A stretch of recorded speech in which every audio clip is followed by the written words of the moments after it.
Hey, welcome to the Reinhart AV Podcast. My name is Joe Way. I am your host. And do we have a good one for you today? We've got a group on. We've got a group that we'll see how many times things get all confused and messed up because some have the same name. All right, that's it. It comes down to it, and we'll see how many times I call on the wrong person, but we may not have figured out a system. And oh wow! All right, here we go.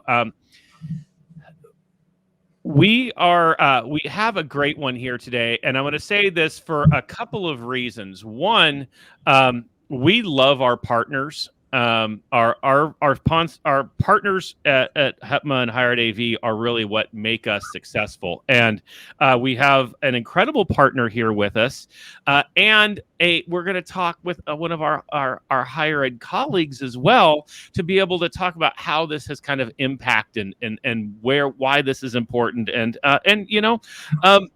see why these solutions are really what we need in order to make us successful. So with no further ado, we're going to have everyone's favorite part of the show, which is where I stop talking and the guests start talking. So to that, this is technically a return guest. So we have to go to Joshua because at ETC Live was kind of on and did a couple of quick minutes, our sound bites, and so I want to welcome back Joshua. Please tell people who you are and what you do. Sure. Joshua Joseph, Vice President of Sales here at TEKVOX. So essentially, I'm the face that most people see probably out there at the conferences and the shows, leading our go-to-market and sales efforts with higher ed clients. Awesome. You have been a staple of our vertical, and we love getting to know you and everything you do. So a personal thank you for everything I'm saying that on behalf of the entire higher ed vertical. And then we'll stick with TEKVOX and go to TEKVOX Jim. There's how we can say it. Okay. I'm Jim Reinhart. I'm the CEO of TEKVOX. TEKVOX is, of course, the manufacturer of drop-in AV systems. We're here at our customer Lone Stars. Awesome. Awesome. Great to have you. And Jim Crawford. I'm the executive director for campus services for Lone Star. My main campus is the Montgomery campus. That's where we're at today. And as I was saying earlier, my other job as assigned is AV throughout the system. So I get to interact with my friends at TEKVOX on a weekly, monthly basis. That's great. So, all right. So let's get down to the headache that you basically alluded to. So you're everything across the enterprise there at your campus. Like, give a whole view so that people understand. And then I'm going to follow it in with kind of how TEKVOX has helped with this solution. So give more idea of the complete scope and what maybe your day looks like. So we have across 7 main campuses, and I'm drawing a blank on how many centers we have, but we have 1,400 plus mediated classrooms across the system, and the bulk of them have some type of TEKVOX equipment in them. Our main drive, like any higher ed education, is to provide a way for professors to teach their students in a way that's beneficial for the student and easy for the professor. All right. Yep. So I get contacted quite a bit from my counterparts at the other campuses on different projects that they're working on. But since COVID, which it has been a help and not a help, right? Mm-hmm. We received, like a lot of places, money from the government and to upgrade classrooms so that we could be better prepared for the next time we have to teach remotely. And so over the course of the last 2 years, I'm going to give a wild number. I think about half, little under half of my rooms have been upgraded to a high-flex style classroom with microphones and cameras in it. So that's, going from a regular classroom to a high flex. There's a little bit of a learning curve for the professors. I'm sure that everybody understands how easy it is to train a professor on how to use their equipment in their classroom. I love professors, so I'm not slamming them. But they really need stuff that works easily so that they can just do what they're there to do, right? Yep, 100%. So I love, so you said when you're doing this across, say, 7 campuses, what is the importance to you of being able to standardize at that type of scale? 'Cause I know a lot of the listeners, maybe have just one section of a campus, or they might have just the whole campus, but now you're looking at really an enterprise. I mean, and really an enterprise at scale, so talk a little bit of that. And then, how do you then decide those solutions, knowing that, you have to be able, you can't be in, 7 places at one time. You have teams that have to manage this, but you have to be able to, handle things knowing that they have to run on their own. So how do you leverage that, manage that? So Lone Star, and because they're a community college system, 70% of our instruction is done by adjunct instructors. And some of those instructors, they teach at different campuses. And when I started here as a director, IT director in 2008, in 2009, we were charged with standardizing across the system because we had, you go into any classroom and it was different. Every single classroom was different. And the adjunct instructors, they were complaining that it was taking them 15, 20, 30 minutes of their 45-minute block just trying to get the presentation system to work. So that was really what started the drive for standardization. And as we all know, if something's standardized, it's easier to maintain, right? You can standardize your training. I had, when I took this campus over, I had a mixture of Extron, Crestron, Kramer equipment. It was just all across the board, whatever somebody could afford. And if I'm trying to think, I think it was 2009 when we sat down. It was during the summertime. We went to a secluded center so that we wouldn't be bothered, and we started interviewing manufacturers, and that's when we came across TEKVOX. And we really liked their system was inexpensive, and it was super easy to use for the end user. And the other systems, they all require this super high end. I keep saying super. Well, it is super. It's super. The older systems all required a lot of programming, and man, programming can be just as expensive as the equipment. So that was that, and the fact that they were located in Texas was a real selling point for us. All right. I like that. I like staying close to home. I like it. And so it was interesting. You said something too, because Jim 2, TEKVOX Jim Reinhart, we're going all the way around. So I have a question for you then, because, looking at that question, and, I deal with this too in my day-to-day when I'm looking across our enterprise and I'm trying to find solutions, and every manufacturer, there are a lot of solutions out there, but really, how is your manufactured system different from a typical integrator's solution? That's a very good question. And there's a couple of key points to that. First of all, let me make it in an IT analogy. And I'd like you to compare in your mind calling up Dell and ordering an Optiplex desktop system, and calling up the Geek Squad at Best Buy and asking for a gaming rig. And you do that 1,000 times at Dell, you're going to get the same thing every time. You do that 1,000 times at Best Buy, you're going to get 1,000 different things.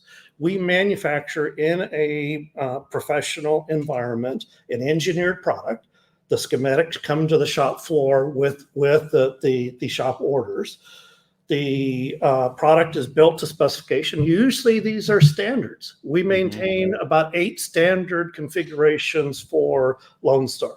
Classroom, extended classroom, small, medium, large conference room, lecture hall, teaching theater. They can order those, day in, day out. It's one part number. We update them every year because that's what manufacturers do to maintain a, generational product. But the biggest thing about them is that they're programmed and tested in our factory. And it's not a custom program that some guy stuffs in his pocket and walks off with. It's our platform level code that we've run on thousands of systems for millions of accumulated hours. It's good stuff. Because one of the things that we had to discover by bumping into the walls is there's 2 things that make our customers happy, and they won't tell us this. We had to find it out. Number 1, everything has to work the same. And number 2, it just has to always work. And if you can do those 2 things and provide it at a competitive price point, they can get about doing their other job, which is the human factor stuff. Yep. Yeah, no, I love that. It's funny because I'm going to stick with you here for a second so people ask me all the time, so what do you look for in your solution? I'm like, emails. I'm like, what do you mean by that? I'm like, I don't want to get emails, right? I don't want emails from my boss. I don't want emails from my customers. I don't want emails. Okay. That's how I choose my solution. Right. And so I loved what you were just saying too, that you've got this standards, but everything is set to work. And I got to tell you too, I personally love your tagline. Drop-in AV. I mean, it doesn't get better than that, right?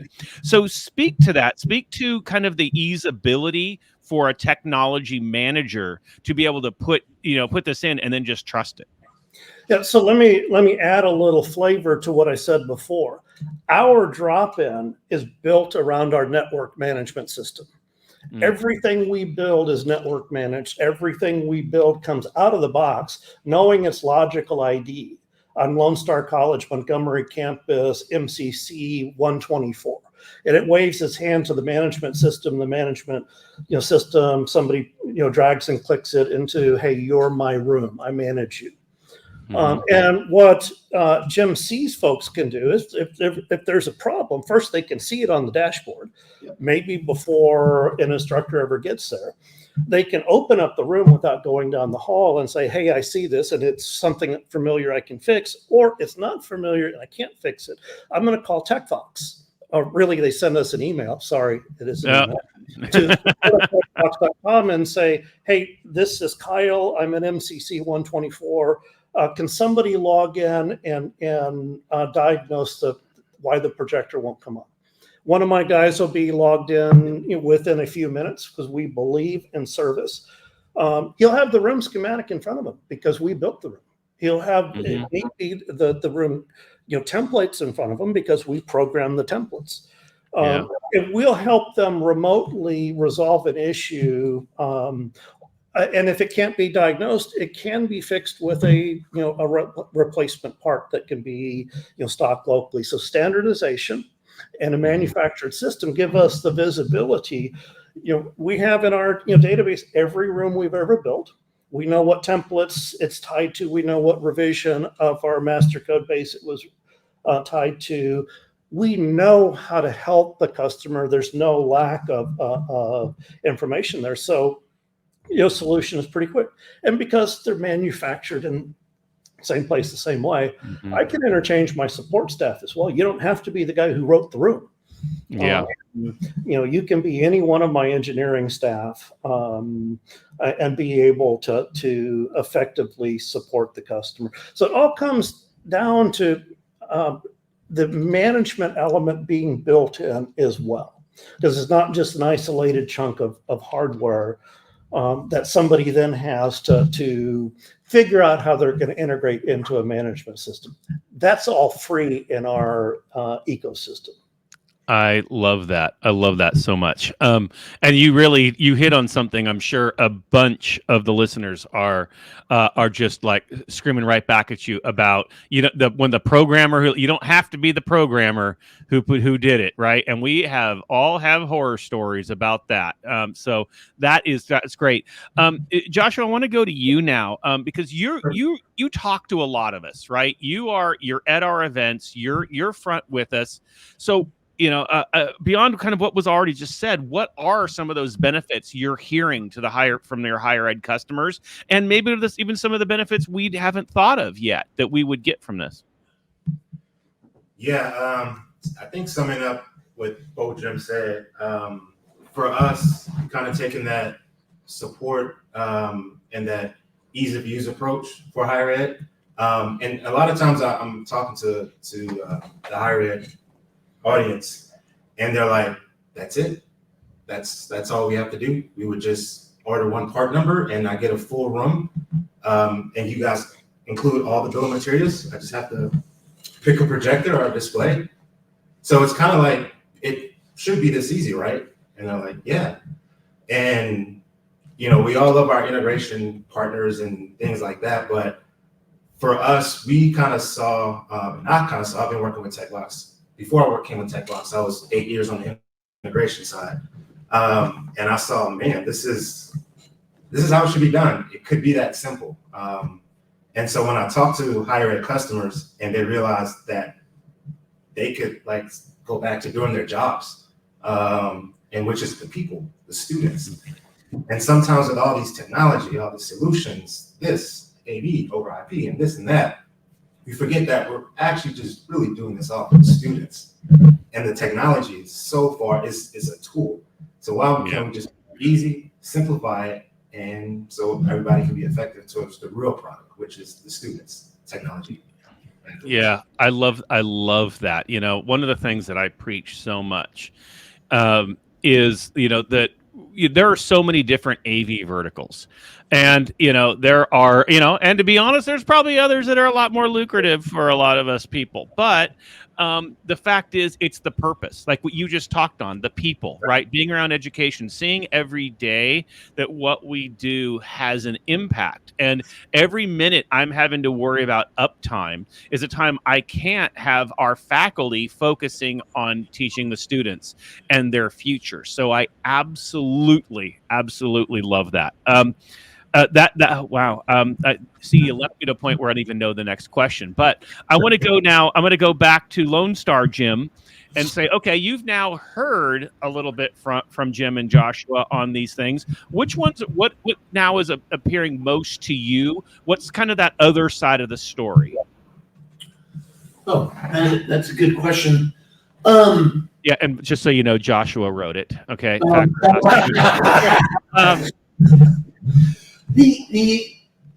For us, when I first got hired here, the CIO that hired me, he pulled me aside and he said, you need to pick a specialty, right? And I had inherited a pretty good size AV team. They did a lot of live events and such. And plus they did their own AV installs, right? With whatever they could find, right? The Crestron, Extron, all that. But so when he said, pick a specialty, the other thing that he talked about was we need to make, that it's not good enough to have vendors or contractors or integrators, but they have to be partners. And for just tooting the horn, TEKVOX has been an absolute perfect partner for us. We say, hey, we want to be able to do this. They design a system that does that, and so over the course of time, I'm hoping that they feel the same way about us, and that they're not just a pain in the butt. But they've really helped us to make the experience in the classroom be what it is, at Lone Star right now. While they were talking, I was thinking about this one particular professor, Gary Brown, who's a government professor, and I went to him when I first got here because the fact they just wanted to teach, and they were upset about some of the presentation systems in the classrooms. And I went to him and I said, "Hey, tell me, what's going on? What are you looking for?" And he said, "Jim, the bottom line for professors is that they don't want to be embarrassed in front of their students." And I took that meaning that it just, number one, it has to just work. Number two, it has to work every single time and be easy to use. And whenever I talk to them, when we're gonna, look off into that fantasy land, I always tell people that when somebody walks into the room, they flip the switch. They don't wonder if the lights are going to come on, right? Yeah. I mean, there's a possibility the lights will come on, and I said that's what AV needs to be. They need to be able to walk in a room and teach. And then the other rule has always been that it has to be cool for the students, right? They have to be able to see it. I came from K-12 before I came to Lone Star, and they had in the high schools they had 32-inch Sony tube TVs. Well, and when they would put up a spreadsheet on the 30-inch tube TV, you couldn't read any of it. You could tell it was a spreadsheet, but you couldn't read it. So, I mean, I don't know how to segue into anything else there. You hit on so much in that, and I think that I want to kind of move now just a little bit on that. I'm going to stick with you here because when you said we really have to nowadays, I think, to be effective in higher education, we have to know so much about our industry, right? If you look back, and I know you've been in this as long as I, and there were days where we would say, hey, we would just, to be honest, if we needed a system, we just called out an integrator and they kind of give us a bill of materials and we went, does this work? And they swore that it did. And then we went, okay. So talk now, because when you have a product like this, how does this answer the solution to the fact that we are our own integrators? We are our own, finance people, right? We are our own, installers. We are our own end users, and support team. So wrapping that together, how does something like this, and even outside of, TEKVOX, when you're looking at that, how are you answering to that? Speak to that a little bit. So I'm hoping I'm going to be able to answer that.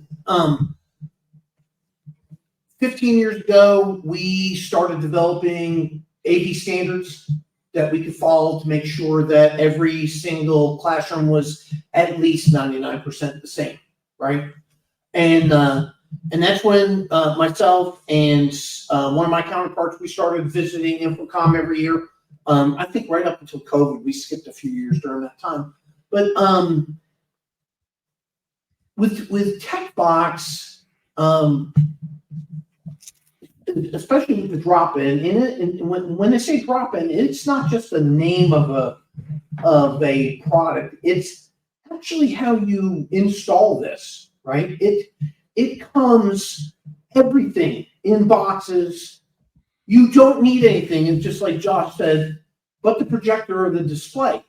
And so we started training. I've got probably about half of the campuses where the local AV person is confident enough that they could install a TEKVOX solution, whether it's conference rooms or classrooms, collaboration rooms, any of those. They're confident that they can install them because it's not complex like some of the other manufacturers. And I'll just stop mentioning the other manufacturers. But because you get one device with somebody else, and then you have to add everything else that you need the classroom to do. Yeah, and I'm gonna stop you there for a minute. So talk a little bit about the process. All right, you have, because people have now they've seen Joshua around, they've seen the stuff, they've seen, on Hired AV and at HETMA, they've seen, oh, this is a sponsor of the organization, but maybe they're not totally familiar. Talk about the process of, all right, what is the actual step to step of putting a room together? So, because we have standards, we can just walk into a room. What do you want this room to be? Right? Let's say they're going to say it's class. And if we have a room that's never been a classroom, super easy, right? We're not trying to bolt something new on. And for us, it's just like anybody else. Say, you have whatever your procurement process, and I won't talk about it because I have my complaints, and then I get told by the folks that work for us that we have some of the easiest procurement, and I was like, wow, that is amazing to me. But the process, we either go through a integrator, or like on my campus, if we have time, we buy it ourselves. But let's back up just a little bit, Jim. Yeah. You look at your standard and you say this is a classroom. I need a 71021 DI or Yes. 71021 dash high flex 1 if you want it to be extended. Well, yeah, and let me. And I do want to add to that a little bit. The standards we had them originally written by a company a long time ago, and then I inherited them, of course. And then as time went on, we had to update them. And one of the things that TEKVOX has been really good about is, I say, hey, we need the new, whatever the new is going to be, and I'll send them what our SOW for that room will be, and they'll send me bill of materials, drawings. They've helped refine our standards so it's a little bit easier to read. And so any of the campuses, and up to and including the construction folks and the vice president of administrative services on the campus, they can just look at the standards and say, I want that. And it will have those part numbers. And they literally can contact one of the companies that we buy equipment from, say, I need this part number for this classroom. And after we go through our purchasing process, the integrator or our guys, they go through TEKVOX and tell TEKVOX what the room is going to be, and TEKVOX builds that room. It is literally like going out to the I'm a Dodge guy, so going out to the Ram website, clicking on new Ram, and putting the parts in that you want. I love that. TEKVOX Jim, continue with that. Yeah, I just want to add a little bit to this because this has been a learning process. We've been working together on this for a very long time. Lone Star, as Jim mentioned, is a community college. They have to bid certain programs competitively. You got to get 3 competitive bids. How do you do that if you can't constrain what the deliverable is? And what we found is one of the reasons that the scope of a TEKVOX drop-in has grown to be what it is. So the winning bidder might be the low bidder, and he might be doing everything he possibly can to save a buck. And what we found was, early in the process was Radio Shack speakers or no speakers at all. Pick up the speaker, rotate it 90 degrees and say that that's a new speaker. And it allowed, the competitive bidding has some good aspects and has some negative aspects. Yeah. Oh, yeah. And what increasing the scope, and we went through this, and it's important to emphasize, this is Lone Star's bill of materials. So the integrator is going to say, well, TEKVOX is making me, take the speakers from them. Yeah, that's because that's the way we can control the quality, and that's what Lone Star asked us to do. And if you're going to get a Lone Star package, you're going to get 4, Quam System 17 speakers. You're not going to get 3. You're not going to get 5. You're not going to get none. You're going to get the whole bill of materials, from us, unless the customer wants something different. If the customer says, I want to retain the audio system in this, they're going to make an annotation of what they want. We're going to de-scope the audio system, as we're not in charge of what the customer wants. We can help them enforce it through the fulfillment channel that they get what they ordered. So we were actually talking about that before we got on today. And one of the things that Jim was telling me, which, I probably knew this already, was that they take the parts and they put it together, and they run hours and hours and hours of testing on it to make sure it's going to work. And that's that's one of the reasons we don't very often piecemeal parts out Mm-hmm. our solutions because we know it's going to work, right? We can take a classroom offline for a day, and then by the next day have it fully upgraded or installed and functioning the way it's supposed to for the profession. And a little Yeah. hidden gem in that is that when we adopt a product, so we have proprietary products in our drop-in, switchers and control systems and user interfaces and all kinds of stuff. I don't build speakers.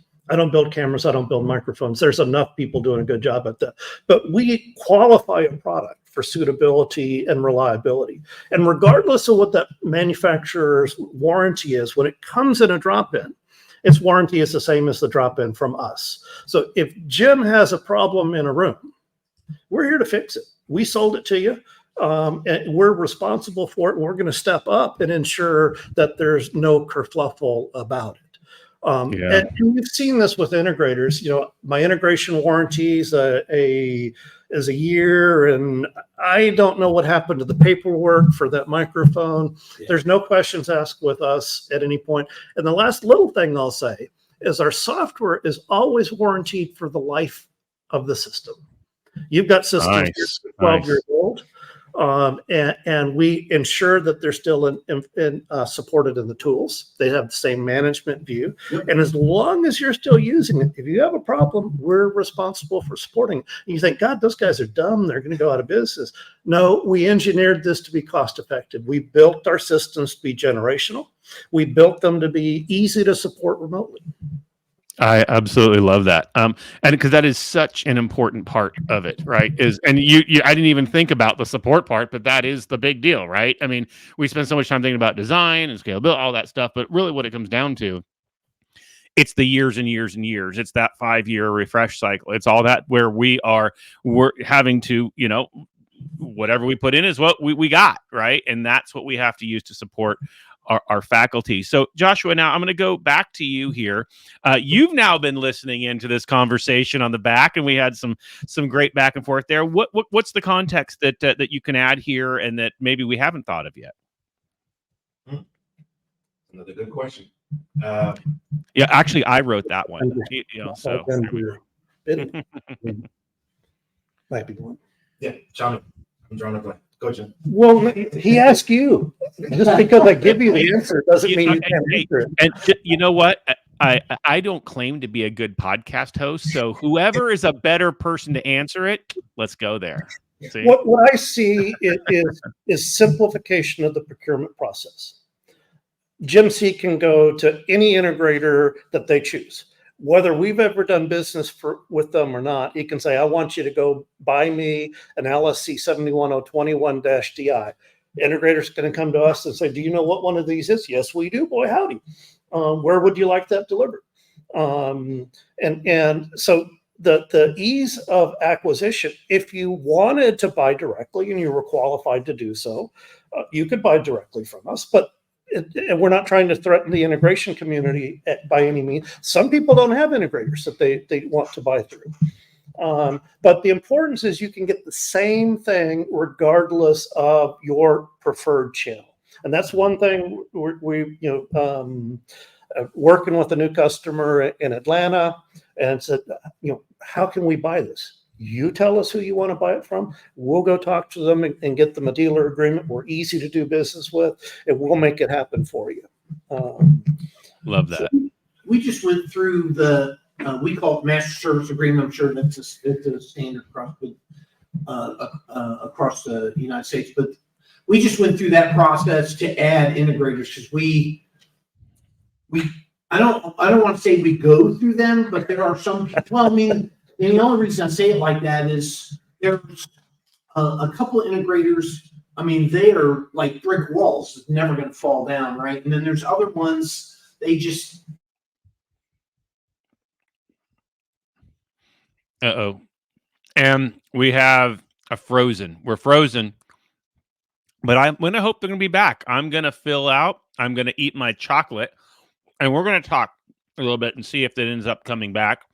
And I set that up is that they have to be trained on the TEKVOX equipment to be certified, right? And that gives us, that security that we know that they know how to use that equipment, because I can call Jim and say, hey, what do you think of these integrators? And he can tell me straight up. And one of the, I don't know if it's the nice thing, but for me, the nice thing that we don't have an absolute direct monetary relationship is that I wouldn't be able to ask them, hey, what can you do to make this change in this room? Because then I would have to go through that RFP, RFQ process to get that done.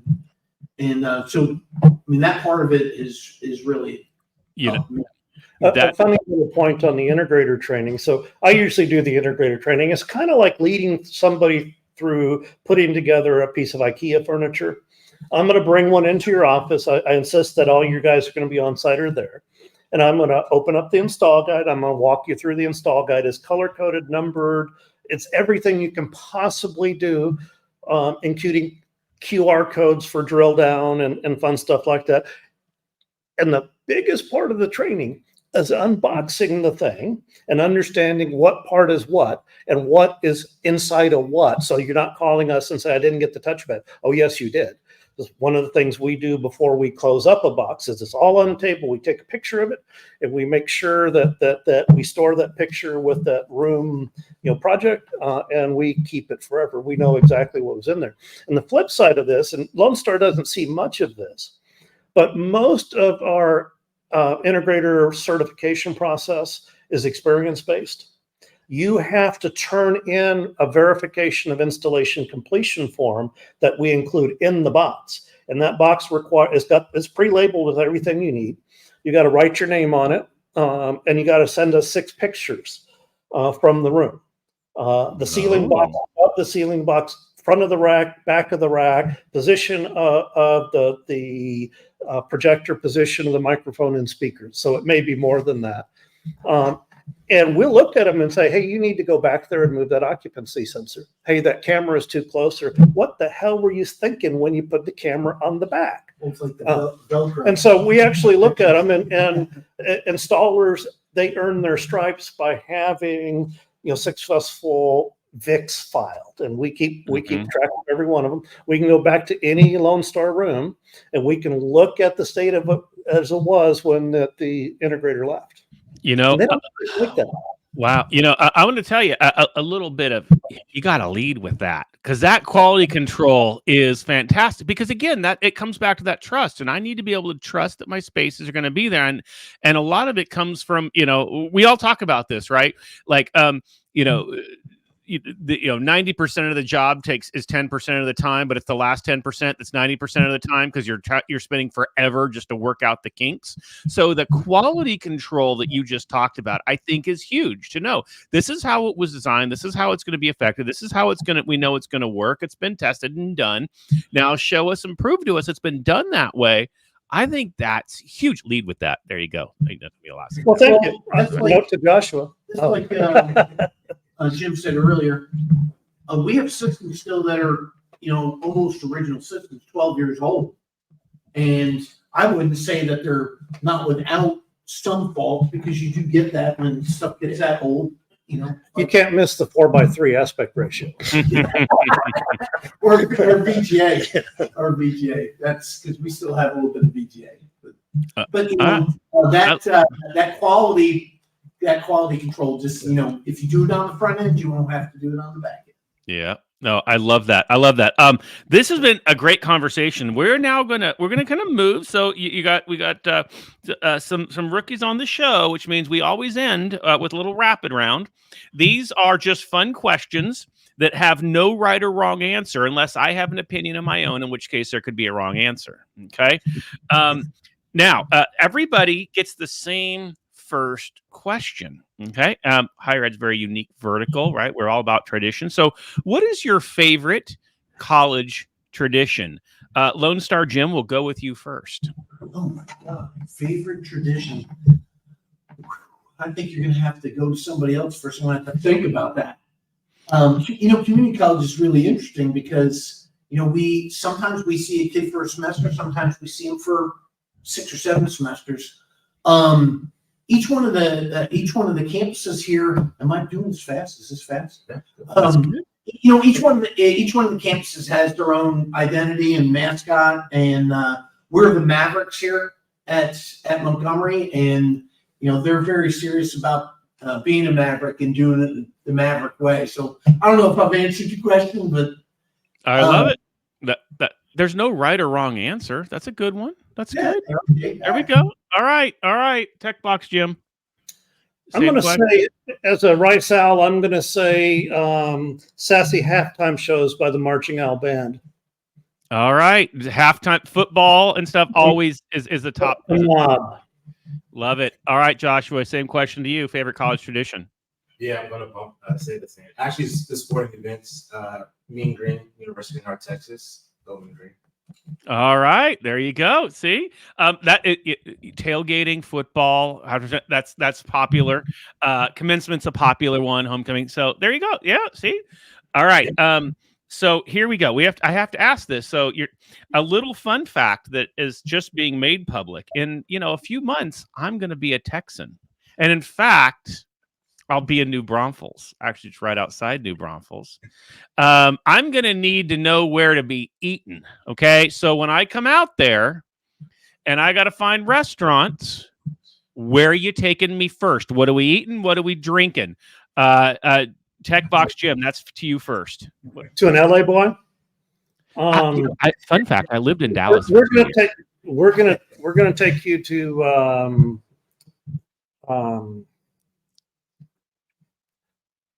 Krause's Beer Garden and liquor you up and teach you how to polka. A beer. All right. I've heard about that. My daughter has said, because she's there in New Braunfels, so she's mentioned. So that's I like that. I can do that. I love the beer. That's where we have our annual pig roast. Company pig roast. So you can just join in. Company pig. You get a whole hog there if you want.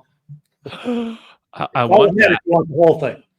I want that. And you guys got so many great. They call it Texas German beers. Let's call them. So. Oh yeah. Oh, that's good. Okay. All right, Joshua. Where are you taking me? Where are we going? Well, I'm in Houston. Well, that's everyone's a sinner. That's okay. But at some point I'll swing that direction. Well, at least I'll pass through it to go vacation in Galveston. So use that one. Yeah, McAdoo's. Where at? McAdoo's.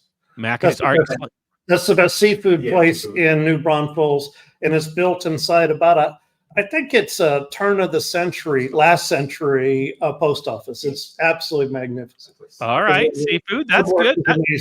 I'll have to check it because LA, we got great seafood. We're known for. I don't know how I thumbs up my own seafood. All right, Lone Star Jim, where are we going? All right, so I am from the Conroe Woodlands area. First place you would go is Corkscrew Barbecue, and Corkscrew Barbecue is pretty well known across the United States. You have to get there early to make sure that you can get something because they run out fast. And then we would either have to hit up St. Arnold's Brewery, which is downtown by UHD, or Carbach Brewery downtown. I'm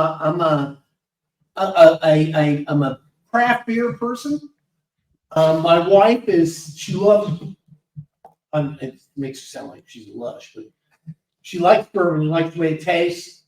So we don't have any of that around here, good bourbon places. So we'd have to head off to Kentucky, to Bardstown. So once you get your feet on the ground, we'll introduce you to another Texas tradition. We'll go out to Lockhart, which is about 30 miles from New Braunfels. Oh, yeah. And we'll start at the Lone Star shooting range. We'll shoot some skeet and some terrorist targets, and then we'll go downtown and you can sample 3 or 4 of the world-renowned barbecue pits in Lockhart. You're going to be out in a good part of Texas because you got important City and you got Fredericksburg. There's all sorts of great places. It is important to do the shooting before you do the barbecuing because the barbecuing has beer with it. Oh yeah, for sure. Yeah, wise words. All right. And so my favorite Texas beer is Shiner Bock, and it's so hard to get out here, so I can't wait to get some of that. To use probably like the Bud Light or whatever of the of all the Texas German beers, No, but Not you know. really. if you get a pretty spring day, you could actually make a lunch run from New Braunfels to Shiner, and be back before it's quitting time. All right, I like it. I like it. All right, so then while we're on it, because I'm I didn't realize prior to this this recording that I was going to have this audience. So we know that New Braunfels is famous for the Texifornians, all the Californians who are moving out there and taking over and driving up all your housing prices. So what's the most annoying thing about the Californians that are that have moved their way out to Texas? They stayed. Ah. And increase the price, the property values, but it's what we do. It is not without a reality that from San Antonio to Austin. I actually live in Austin. Property values have been markedly affected by move-ins, and I'm not going to blame any one particular state or anything. Central Texas is a nice place to live. There are too many of us now. It's a nice place to come, but it's better to leave. We are going to turn up the oven this summer, and we're going to bake a lot of the weak spirited out of here.